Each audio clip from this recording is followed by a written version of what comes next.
तो अमूमन लोग देखिएगा शनिवार के दिन बाल नहीं कटवाते, लेकिन बूढ़ा आदमी बाल कटवा सकता है। शनि देवता बड़ी खतरनाक है। शनि दृष्टि जब दिखाए तब सोने की लंका में क्या पकड़ लिया, आगे यमराज ले जाएंगे, किसको कहाँ मारेंगे, कहाँ पका हुआ तेल में तलेंगे, मरने के बाद तब तक आत्मा परिवार के पास ही रहता। अगर आप शनि के प्रकोप से बचना चाहते हैं तो कुछ ज्योतिष लोग कहते हैं कि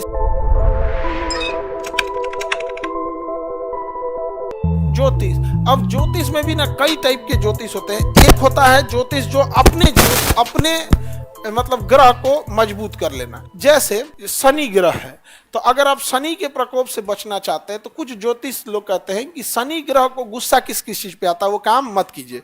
जैसे शनि ग्रह जो है न्याय का देवता है, किसका देवता है, और शनि ग्रह को काला चीज पसंद है और मजदूर पसंद है, इसलिए शनि ग्रह के सामने काला चीज को नहीं फेंकना चाहिए। जैसे शनिवार के दिन बाल लोग नहीं कटवाते हैं क्योंकि बाल काला होता है, और कटवा देंगे तो शनि गुस्सा होगा, हमारा फेवरेट चीज तुम कटवा के फेंक दिया वो हमरे दिन तो लेकिन बूढ़ा आदमी बाल कटवा सकता है, क्या होता है, व्हाइट हो जाता है। समझ में आ गया नहीं आ गया? तो अमूमन लोग देखिएगा शनिवार के दिन बाल नहीं कटवाते हैं। और ये क्या है आपका मजदूर, आप देखिएगा मजदूर सबका प्रतिनिधि कौन करता है, शनि ग्रह।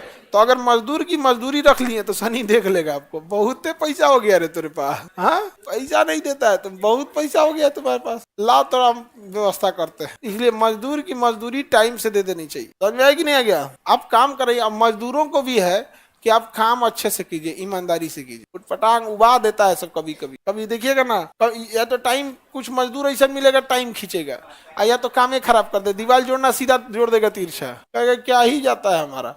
और कुछ इतने ईमानदारी से काम करेंगे सब ना, दिल खुश हो जाता है, बहुत अच्छा से काम करता। तो जो ईमानदारी से काम करता है, शनि देवता न्याय का देवता है, वो कभी मजदूर देखना वो मिस्त्री खाली नहीं बैठेगा, वो खाली नहीं बैठता। और जो फांकी मारते रहता है सो महीना में 10 दिन खाली बैठ जाता है। तो शनि देवता न्याय के देवता है, तो अपना अपना है। समझ में आएगी नहीं आ गया? तो एस्ट्रोलॉजी कई बार जैसे इस तरह का अगर ज्योतिष हो तो बहुत अच्छी चीज है, क्योंकि किसी का कोई हक नहीं मारेगा। समझ रहे ना? शनि देवता बड़ी खतरनाक था। जैसे हनुमान जी जब आग लगा के लंका में घुस गए तो लंका सोने की थी, लंका जलिए नहीं रहा, सोना में आग नहीं लगता है, परेशान हो गए वहां पे।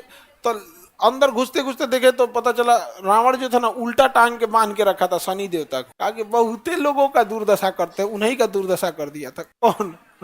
उल्टा टांग के बांधा था। हनुमान जी इसको छुड़वाए, क्या कर रहा है भाई, किसी को पकड़ लिया। तब हनुमान जी बोले थे कि ये तो इसका लंके नहीं जल रहा है, कोई बात नहीं, रुकिए अब हमको तनी दूर जाने दीजिए। और दूर जाके लंका पे अपनी शनि दृष्टि दिखा दिए, और शनि दृष्टि जब दिखाए तब लंका में, सोने की लंका में क्या पकड़ लिया, आग पकड़ लिया। तब रावण की सोने की लंका जल गई। तब रावण परेशान हो गया कि ये कोई मामूली वानर नहीं है, नहीं तो अंडर एस्टिमेट कर रहा था हनुमान जी को, पहले वैल्यू नहीं दिया, कहाँ वैल्यू दिया था शुरू में। उसके बाद बेचारा देखा तो हाँ रावण में घमंड आ गया था, सर मेरा नाम ही शनि है, आप में कोई रावण है? सब तो रावणे है जिसमें। गरुड़ पुराण में देखिएगा मरने के बाद की चर्चा है कि कैसे कैसे यमराज ले जाएंगे, किसको कहाँ मारेंगे, कहाँ पका हुआ तेल में तलेंगे, इस सब में यहाँ पे नहीं समझे। क्या क्या दान देना चाहिए और पानी कितना देना चाहिए ताकि आत्मा को वही पानी मिलेंगे और वहां तक जाएंगे यमलोक तक। 1 साल लग जाएगा आत्मा को यमलोक तक जाने के लिए। मरने के बाद तब तक आत्मा परिवार के पास ही रहती है जब तक 13 नहीं हो जाता है। 13 के बाद आत्मा अब यमलोक की ओर प्रस्थान करने लगती है, और जब जब परिवार के लोग रोते हैं बिलखते हैं तो आत्मा वापस आने का प्रयास करने लगती है, लेकिन उसे यमलोक की ओर। ये सब की चर्चा किसमें है? गरुड़ पुराण में। समझ में आ गया कि नहीं आ गया? गरुड़ पुराण में समझ में आ गया? लड़की लोग, पुरुष को नहीं सताना चाहिए, उसके लिए अलग से सजा का प्रावधान है। किस किताब में? समझ में आ गया? तो जितनी लड़की लोग, अगर तुमको पुण्य चाहिए तो अपने अपने घर जाओ, भाई की खूब सेवा करो। भाई सेवा करने लायक काम नहीं करता है, तुम लोग हमेशा भाई से झगड़े करते रहती हो, पाप पड़ेगा तुम लोग को।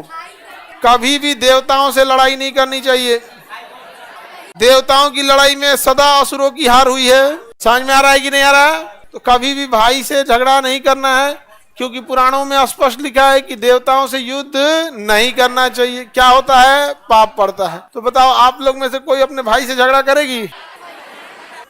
असुर से कर सकती है झगड़ा? असुर से कर सकती हो।